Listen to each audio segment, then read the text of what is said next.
नमस्कार दोस्तों, आज के इस वीडियो के अंदर हम एक तो जो बोहर का परमाणु मॉडल है उसके बारे में पढ़ेंगे, उसकी सीमाएं पढ़ेंगे। इसके अलावा बोहर मॉडल की आवश्यकता क्यों पड़ी ये टॉपिक पढ़ेंगे। फिर उसके बाद में नील्स बोहर की मुख्य अभिक्रिया पढ़ेंगे और बोहर की कक्षाओं की त्रिज्या और ऊर्जा की गणना करेंगे। और इनकी जो सबसे बड़ी सफलता है, जो हाइड्रोजन का स्पेक्ट्रम इसने दिया था, उसके बारे में भी इस वीडियो के अंदर पढ़ेंगे। फिर सीमाएं पढ़ेंगे। बोहर मॉडल की आवश्यकता क्यों पड़ी इसके बारे में हम पहले चर्चा करते हैं। देखिए दोस्तों, रदरफोर्ड का जो परमाणु मॉडल था वो विफल हो गया था, यानी कि वो सही नहीं था, उसमें कुछ कमियां रही थी। उनकी जो कमियां हैं उनको दूर करने के लिए बोहर ने अपना मॉडल प्रस्तुत किया। रदरफोर्ड ने अपने परमाणु मॉडल में ये बताया था कि जो इलेक्ट्रॉन होते हैं वो नाभिक के चारों ओर, जैसे सूर्य के चारों ओर ग्रह चक्कर लगाते हैं उस तरीके से चक्कर लगाते हैं। इसकी जो समस्या थी वो ये थी, जैसे मैक्सवेल ने विद्युत चुंबक सिद्धांत दिया था और उस सिद्धांत में उसने ये बताया कि कोई भी त्वरित आवेश कण है, कोई भी त्वरित आवेशित कण है, वो लगातार ऊर्जा का विकिरण करेगा और इससे क्या होगा, इलेक्ट्रॉन की ऊर्जा कम हो जाएगी और अंततः वो सर्पिलाकार आकृति में चलते हुए या पथ में गति करते हुए नाभिक के अंदर गिर जाएगा। ये बात उसने बताई थी। जैसे ये रदरफोर्ड का परमाणु मॉडल है वो अस्थिर है। ये नाभिक था, इस नाभिक के चारों ओर इलेक्ट्रॉन है वो चक्कर लगाते हैं और जब ये चक्कर लगाएंगे तो इनको ऊर्जा कहां से प्राप्त होती है चक्कर लगाने के लिए, और इनकी जो लगातार चक्कर लगाने से ऊर्जा क्या होगी, कम होगी, जिससे ये सर्पिलाकार आकृति में आके नाभिक गिर जाएगा। ये बात बताई थी किसने, रदरफोर्ड ने। लेकिन रदरफोर्ड की ये कमियां रही हैं कि इनको चक्कर लगाने के लिए ऊर्जा कहां से प्राप्त होती है, इसके बारे में रदरफोर्ड ने कोई जानकारी नहीं दी। इससे ये निष्कर्ष निकलता है, इसके अनुसार परमाणु स्थायी हो ही नहीं सकता, लेकिन हम जानते हैं कि परमाणु स्थायी होते हैं। यानी जिस तरीके से रदरफोर्ड ने परमाणु मॉडल दिया था उस तरीके से तो परमाणु स्थिर नहीं होगा या स्थायी नहीं होगा, लेकिन हम जानते हैं कि परमाणु स्थायी होता है। तो इसलिए जो बोहर का मॉडल है इसकी आवश्यकता पड़ी है। निल्स बोहर की जो मुख्य अभिक्रिया है वो क्या है, यहाँ पर ये रदरफोर्ड का परमाणु मॉडल है जो बीच में नाभिक है और ये कोष है, जैसे पहला कोष, दूसरा और तीसरा, जिसको KLMN के नाम से भी हम जानते हैं। ये ऊर्जा है जो डेल्टा E बराबर HV। देखिए, बोहर ने 1913 में क्लासिकल फिजिक्स के समस्याओं को दूर करने के लिए ये अभिक्रिया दिए। स्थायी कक्षाएं, उन्होंने ये बताया कि इलेक्ट्रॉन नाभिक के चारों ओर निश्चित वर्ताकार कक्षाओं में घूम सकते हैं, जिन्हें स्थायी कक्षाएं कहते हैं और इनको ऊर्जा स्तर भी कहा जाता है। इन कक्षाओं में घूमते हुए इलेक्ट्रॉन का विकिरण नहीं होगा। ये जो कक्षाएं हैं ये निश्चित ऊर्जा स्तर हैं, इनकी जो कक्षाएं हैं वो स्थिर हैं और इनमें अगर कोई इलेक्ट्रॉन घूमता है तो वो विकिरण नहीं करेगा, मतलब उनकी ऊर्जा का ह्रास नहीं होगा। और दूसरा इसने ये अभिक्रिया दिया कि कोणीय संवेग का परमात्राकरण किया। जो इलेक्ट्रॉन केवल उन्हीं कक्षा में घूम सकता है जिसके लिए कोणीय संवेग क्या होना चाहिए, h/2π, या इसका पूर्ण गुणज हो। इसका सूत्र है mvr। mvr ये कोणीय संवेग है, बराबरnh/2π। यहाँ पर जो mvr कोणीय संवेग है, जो m है द्रव्यमान है, v वेग है और r त्रिज्या है और n है ये पूर्ण गुणज है, जिसमें 1 2 3 4 इसके मान लिख सकते हैं, जो मुख्य क्वांटम संख्या कहलाएगी। और h है प्लांक नियतांक है। तीसरा इसका पॉइंट ये था कि ऊर्जा का उत्सर्जन और अवशोषण कैसे होता है, ये इसका तीसरा पॉइंट था। तो जब कोई इलेक्ट्रॉन उच्च ऊर्जा स्तर से निम्न ऊर्जा स्तर पर कूदता है, यानी कि ऊपर वाली कक्षा से निम्न कक्षा में कूदेगा, तो ऊर्जा का अंतर एक फोटोन के रूप में उत्सर्जित होगा। ऊर्जा का जो अंतर है एक फोटोन के रूप में उत्सर्जित होगा, ये बात उसने बताई। या ऐसे कहो कि उच्च ऊर्जा स्तर से निम्न ऊर्जा स्तर पर अगर कोई इलेक्ट्रॉन आता है तो ऊर्जा क्या होगी, उत्सर्जित होगी, और निम्न ऊर्जा स्तर से उच्च ऊर्जा स्तर में अगर कोई इलेक्ट्रॉन जाता है तो ऊर्जा अवशोषित होगा। और दोनों की ऊर्जा का जो अंतर है वो HV के बराबर होगा, जिसके लिए सूत्र है डेल्टा E बराबर E2 माइनस E1। यानी E2 उच्च ऊर्जा स्तर है और E1 निम्न ऊर्जा स्तर है और इनका जो अंतर है HV के बराबर होगा। यहाँ पर जो v है वो फोटोन की आवर्ती है। फिर उसके बाद में देखो बोर कक्षाओं की त्रिज्या और ऊर्जा की गणना। एनवी कक्षा की त्रिज्या यानी एन जो कक्षा है, जो अंतिम कक्षा या इसका मान 1 2 3 4 कितना भी हो सकता है, उसके लिए त्रिज्या हम निकालेंगे। देखो स्थायी कक्षा के लिए अभिकेंद्रित बल बराबर कूलाम बल, ये दोनों बराबर होते हैं। तो M V square upon R बराबर क्या हो जाएगा, 1/4 pi epsilon 0 Z E square R square. समीकरण 1। और बोहर की द्वितीय अभिग्रह से हम जानते हैं कि v बराबर क्या होगा, एन एच अपॉन 2 पाई एम आर, क्योंकि हम जानते हैं कि एम वी आर बराबर क्या होता है, एन एच अपॉन 2 पाई होता है। तो यहाँ पर हम v का मान निकाल रहे हैं, तो m और v है वो यहाँ नीचे चला जाएगा, तो ये सूत्र हमें प्राप्त होगा। तो v का जो मान है समीकरण 1 के अंदर हम रख देते हैं। ये जो v का मान हमारे पास आया है, इसको इस समीकरण के अंदर यहाँ पर रखेंगे, तो हमारे पास आ जाएगा N square H square epsilon 0 और pi M Z E square, ये मान हमारे पास आएगा। यहाँ पर जो हाइड्रोजन परमाणु है, हाइड्रोजन परमाणु जिसमें जेड बराबर 1 यानी कि उसका परमाणु क्रमांक 1 होता है, और एन बराबर भी 1 यानी प्रथम जो कक्षा है उसमें ये जाएगा। तो प्रथम कक्षा के लिए R1 यानी कि इसकी जो बोहर त्रिज्या है वो कितनी होगी, 0.529 एंगस्ट्रॉन, ये बोहर की त्रिज्या है। और एनवी कक्षा के लिए ऊर्जा हम निकालें तो कुल ऊर्जा निकालें तो देखो काइनेटिक एनर्जी का जो सूत्र होता है 1/2 एम वी स्क्वायर है बराबर 8 pi epsilon 0 Z square R, Z square upon R, ये हमारे पास आया। तो पीई यानी स्थितिज ऊर्जा है वो 1/4 pi epsilon 0 Z square upon R, ये स्थितिज ऊर्जा है और ये गतिज ऊर्जा है।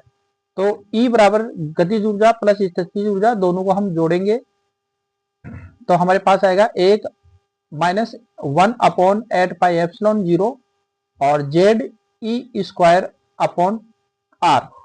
आर एन का मान रखने पर एनर्जी फॉर्मूला है वो इस प्रकार आएगा, ई एन बराबर minus M Z square E की घात 4 upon 8 epsilon 0 square N square H square. इस तरीके से ये जो मान है वो आएगा। तो हाइड्रोजन जो पहली कक्षा है उसके लिए Z1 बराबर ई एन बराबर minus 13.6 upon N square EV.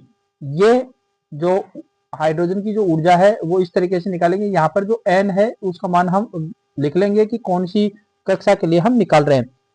फिर इसके बाद में देखो सबसे बड़ी सफलता क्या है, हाइड्रोजन स्पेक्ट्रम की व्याख्या, यानी कि नील्स बोर ने हाइड्रोजन स्पेक्ट्रम की व्याख्या की थी, ये सबसे बड़ी इसकी सफलता थी। देखो बोहर के तीसरे अभिगृत के अनुसार जब उच्च ऊर्जा से निम्न ऊर्जा में कोई इलेक्ट्रॉन आता है तो ऊर्जा उत्सर्जित फोटोन की ऊर्जा होगी। तो delta E N two minus E N one बराबर एच वी, यहाँ पर इसका मान लिखेंगे हम वी का, तो एच सी अपॉन लेमडा। ऊर्जा के सूत्र का उपयोग करने पर तरंग संख्या जो v बराबर 1 अपॉन लेमडा के लिए व्यंजक मिलता है, v बराबर आर एच जेड स्क्वायर, और इसको हम लिखेंगे 1 upon N one square minus 1 upon N two square. ये एक ही रीडबर्ग सूत्र है। एक ऐतिहासिक उपलब्धि क्या है, बोहर के सिद्धांत ने न केवल रिबर्ड सूत्र और सैद्धांतिक रूप से सिद्ध किया बल्कि रिबर्ड स्थिरांक आर एच के मान की भी सटीक गणना की, जो प्रायोगिक मानों से लगभग पूरी तरह मेल खाता है। ये भी इसकी उपलब्धि थी। यहाँ पर ये हाइड्रोजन का स्पेक्ट्रम है जिसमें आप देख पा रहे हैं, ये लेमन सीरीज है, ये बाल्मेर सीरीज है, ये पर्शियन सीरीज है। N1, N2, N3, N4, N5, N6 के लिए यहाँ पर अलग अलग ये श्रेणियां दे रखी हैं। हाइड्रोजन की प्रमुख श्रेणियां हैं वो 4 हैं, लेकिन यहाँ पर 3 प्रमुख श्रेणियां हैं। लाइमैन श्रेणी, जब इलेक्ट्रॉन N2 2, 3, 4, 5 से N1 में आता है तो पराबैंगनी। और बामर श्रेणी, जब N2 से 3, 4 से N1 बराबर 2 में आता है तो दृश्य क्षेत्र। और पाश्य श्रेणी जब इलेक्ट्रॉन n2 से 4, 5 से n1 बराबर 3 में आते हैं तो अवरक्त क्षेत्र आएगा। इस प्रकार ब्रैकेट और फंड श्रेणियां भी हैं। इसके बाद में बोहर की कुछ सीमाएं हैं। क्या क्या सीमाएं, देखो पहली सीमाएं, बोहर एक इलेक्ट्रॉनिक स्पीशीज पर ही लागू होता है। यह मॉडल केवल हाइड्रोजन जैसे हल्के परमाणु पर ही लागू होता है, जिसमें केवल एक इलेक्ट्रॉन होता है, जैसे हाइड्रोजन है, He+ है, Li+2 है, इसके लिए ही ये सफल है। बहु इलेक्ट्रॉन यानी कि ज्यादा इलेक्ट्रॉन आ जाते हैं, उन परमाणु के स्पेक्ट्रम की व्याख्या ये नहीं कर सकता। इसके अलावा जो जीमान प्रभाव और स्टोक प्रभाव, इनकी व्याख्या भी ये नहीं करता। जीमान प्रभाव क्या है, चुंबकीय क्षेत्र में स्पेक्ट्रमी रेखा का कई रेखाओं में विभाजन हो जाना, ये जीमान प्रभाव है। स्टोक प्रभाव क्या है, विद्युत क्षेत्र में स्पेक्ट्रमी रेखा का विभाजन हो जाना, यह है। बोहर मॉडल इस विभाजन को नहीं समझ सका, यानी कि जीनोम प्रभाव या जीमान प्रभाव और स्टोक प्रभाव को ये जो बोहर का मॉडल है ये नहीं समझ सका कि स्पेक्ट्रम रेखाएं कई रेखाओं में विभाजित हो जाती है, क्यों हो जाती है, इसका कारण ये नहीं बता सका। ठीक है। और इसके बाद में तीसरी इसकी कमी ये थी, स्पेक्ट्रम रेखाओं की तीव्रता। यह मॉडल ये तो बताता है कि कौन सी आवृत्तियां उत्सर्जित होगी, लेकिन ये नहीं बता पाता कि कुछ रेखाएं दूसरी की तुलना में अधिक तीव्र क्यों होती है, ये बात भी बोहर नहीं बता पाया। इसके बाद में देखो बोहर मॉडल का महत्व, क्वांटम मैकेनिज्म की ओर से एक सेतु का कार्य करता है। ये बोहर का मॉडल अपनी समस्याओं के बावजूद भी बोहर का मॉडल भौतिकी में एक मील का पत्थर साबित हुआ था। यानी कि बोहर का जो मॉडल है ये, इसमें इतनी कमियां होने के बाद में भी ये काफी जो क्वांटम मैकेनिज्म है उसमें काफी इसका योगदान रहा है। मुख्य योगदान क्या है, ऊर्जा क्वांटाइजेशन की अवधारणा को प्रमुख संरचना में पहली बार सफलतापूर्वक प्रस्तुत किया इसने। परमाणु की स्थायित्व की सफल व्याख्या भी इन्हीं वैज्ञानिकों ने की थी। और हाइड्रोजन स्पेक्ट्रम की पहली बार सटीक मात्रात्मक व्याख्या प्रदान भी बोहर ने की थी। एक सेतु के रूप में ये क्यों है, ये देखिए, बोहर परमाणु की सफलता और असफलता वास्तव में एक सुराग थे, जिन्होंने वैज्ञानिकों को एक अधिक संपूर्ण और सटीक सिद्धांत की ओर निर्देशित किया। इसमें जो कमियां थी बोहर के मॉडल में, ये एक सुराग थी जिससे वैज्ञानिकों को एक बहुत ही अधिक सटीक सिद्धांत की ओर निर्देशित किया। श्रोडिंगर और हाइजेनबर्ग के क्वांटम मैकेनिज्म मॉडल है, इनके विकास के लिए ये सिद्धांत एक मंच तैयार करता है जो इलेक्ट्रॉन को एक निश्चित कक्षा में कण के बजाय एक प्रायिकता तरंग या ऑर्बिटल के रूप में वर्णित करता है। यानी कहने का मतलब यह है, जो क्लासिकल फिजिक्स है और क्वांटम मैकेनिज्म है, इन दोनों के बीच में बोहर का मॉडल है वो एक सेतु के रूप में कार्य करता है। इसलिए ये जो मॉडल है काफी महत्वपूर्ण हो जाता है। अब इसके बाद में हम इसके जो क्विक रिवीजन नोट्स हैं वो देख लेते हैं। देखो बोहर के अभिगृत हैं वो क्या है, स्थायी ऊर्जा कक्षक इन्होंने दिया, कोणीय संवेग के लिए दिया इसने कि वही जो गति कर सकते हैं स्थायी ऊर्जा कक्षक के अंदर जिसका कोणीय संवेग NH/2π हो, और ऊर्जा संक्रमण है डेल्टा E बराबर hv, ये इसने दिया। इसकी प्रमुख सफलता, पहली सफलता ये है कि ये हाइड्रोजन स्पेक्ट्रम की अच्छी तरीके से इसने व्याख्या की, और जो रिवर्ड स्थिरांक है उसकी सैद्धांतिक गणना भी इसने की थी। और इनके मुख्य सूत्र ये हैं, एक तो त्रिज्या निकालने का सूत्र है Rn समानुपाती n²z, और इसकी ऊर्जा है En समानुपाती -z² और हाइड्रोजन के लिए En का मान है, इसकी ऊर्जा का मान है -13.6/n² इलेक्ट्रोवोल्ट। इसकी सीमाएं क्या क्या हैं, केवल एक इलेक्ट्रॉन सिस्टम के लिए ही ये लागू होता है। जितने ज्यादा इलेक्ट्रॉन आ जाते हैं, एक से ज्यादा इलेक्ट्रॉन आ जाते हैं तो ये उनकी व्याख्या नहीं कर सकता। और जो जीमान और स्टोक प्रभाव है उसकी व्याख्या भी इसने नहीं की थी। और जो हाइजेनबर्ग के अनिश्चितता का सिद्धांत है उनका इन्होंने उल्लंघन किया। इसका हाइजेनबर्ग के अनिश्चितता का जो सिद्धांत है उनका ये उल्लंघन किया है। इसकी विफलता का क्या कारण है, इलेक्ट्रॉन इलेक्ट्रॉन प्रतिकर्षण को शामिल न करना, एक तो ये विफलता का कारण है इसका। इसकी जो विरासत है वो क्या है, क्वांटाइजेशन की अवधारणा का परिचय, और क्वांटम मैकेनिज्म का अग्रदूत, ये इसकी विरासत है, यानी जो आधुनिक क्वांटम सिद्धांत है उनका ये अग्रदूत है, उसका ये बेस बनाता है। अंत में कुछ महत्वपूर्ण प्रश्न भी हैं, आपको लघुतरात्मक क्वेश्चन में ये याद करना है, बोर के कोणीय संवेग के परमात्राकरण अभिग्रत लिखिए। और दूसरा जो जीमान प्रभाव और स्टोक प्रभाव क्या है, ये आपको परिभाषा देनी है। बोहर मॉडल हाइजेनबर्ग के अनिश्चितता का जो सिद्धांत है उसका उल्लंघन कैसे करता है ये लिखना है। और हाइड्रोजन स्पेक्ट्रम की बामर श्रेणी के लिए N1 और N2 के मान आपको लिखने हैं, वो क्या है। और दीर्घ उत्तरात्मक जो प्रश्न है वो ये है, बोर के परमाणु मॉडल के मुख्य अभिग्रत लिखने हैं। और हाइड्रोजन परमाणु के लिए Nवीं कक्षा की त्रिज्या और ऊर्जा के लिए व्यंजन स्थापित करे या व्यंजन निकाले, वो प्रश्न आपको तैयार करना है। और बोहर जो मॉडल है उसमें क्या थी उसको आपको विस्तार से बताना है। यह बहु इलेक्ट्रॉनिक परमाणुओं पर लागू क्यों नहीं होता, ये बात भी बतानी है। फिर इसके बाद में कुछ न्यूमेरिकल क्वेश्चंस हैं, जैसे लिथियम आयन है Li+2 की द्वितीय कक्षा यानी n=2 में घूम रहे इलेक्ट्रॉन की ऊर्जा की गणना करना है। आपको दिया हुआ है आयन जो Li+2 है, कक्षा n=2 है, तो हम जानते हैं कि लिथियम के लिए परमाणु क्रमांक Z=3 है। ऊर्जा का सूत्र क्या होगा, En बराबर -13.6 इंटू Z² ये होगा।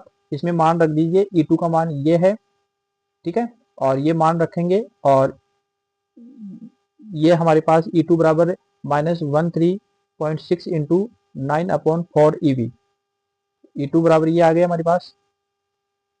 तो इसको हम हल करेंगे, हमारे पास -30.6 इलेक्ट्रोवोल्ट ये मान हमारे पास आ जाएगा।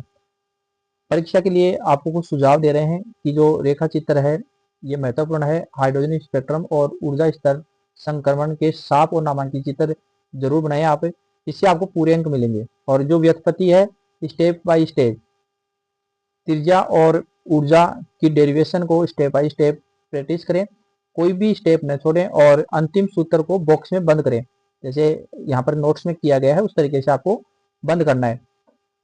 सीमाओं को पॉइंट में लिखें, जैसे सीमाएं लिखी थी हमने उसमें जैसे 1 2 3 इस तरीके से लगाया था हमने, तो उस तरीके से सीमाओं को हमेशा बुलेट पॉइंट में स्पष्ट रूप से लिखें। जीमॉन और स्टॉक और हाइजेनबर्ग जो प्रिंसिपल है, सिद्धांत है, उनका उल्लेख करना न भूलें। इकाइयों या यूनिटों का आपको ध्यान रखें।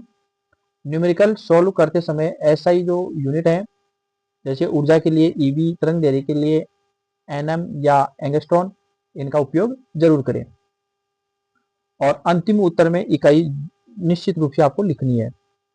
अब अंतिम विचार, एक शानदार मगर अधूरा प्रयास।